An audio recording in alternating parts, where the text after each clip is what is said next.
এই সরকার একটি অন্তর্বর্তীকালীন সরকার, অর্থাৎ একটি নিরপেক্ষ সরকার কিছুদিনের জন্য। তারা একটা অবাধ সুষ্ঠু নির্বাচন নিশ্চিত করতে চায়। কোনো রাজনৈতিক দল এটাকে আরও জটিল করে দিলেন। পিআর পদ্ধতি, তারপরে গণভোট আগে পরে।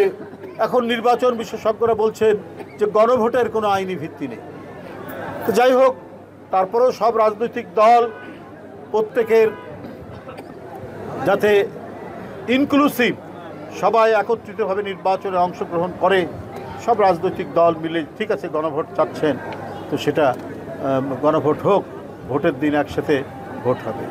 কিন্তু এটাও তো মানুষের কাছে প্রশ্ন থেকে যাবে যে গণভোটের মাধ্যমে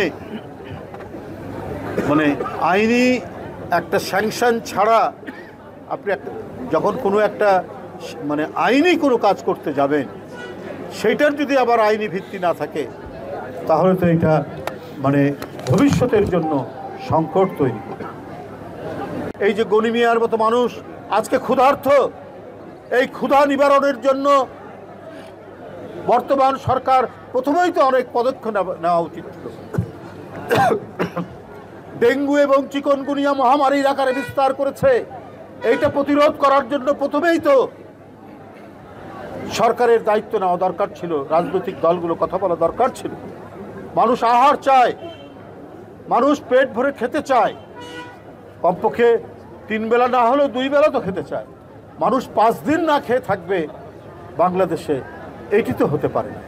তো এগুলোই তো প্রথমে মনোযোগ দেওয়া দরকার ছিল, কিভাবে এটি নিশ্চিত করা যায়। আমরা জুলাই সনদ হয়েছে, এর 84টি ধারা কয়জন মানুষ জানে? মানুষ তাৎক্ষণিকভাবে জানতে চায় যে আমার মানে খাদ্য সরবরাহ ঠিক আছে কিনা, চালের দাম কমলো কিনা, আলুর দাম কমলো কিনা। আলু 80 টাকা কেজি হয়ে যায়, এখন পঞ্চগড়ের দিকে আলু বিক্রিই করতে পারছে না। এমন হয়েছে যে কৃষক যে উৎপাদনে খরচ হয়েছে, সেই উৎপাদন খরচই তুলতে পারছে না। এই জন্য একটা সমন্বিত পলিসি থাকলে পরে কৃষকরা আজকে মাটির সাথে এইভাবে মিশে যেত না। তখনও এমন দাম বাড়ে যে যারা অল্প আয়ের মানুষ, স্বল্প আয়ের মানুষ, তারা কিনতে পারে না, চাল কিনতে পারে না, আলু কিনতে পারে।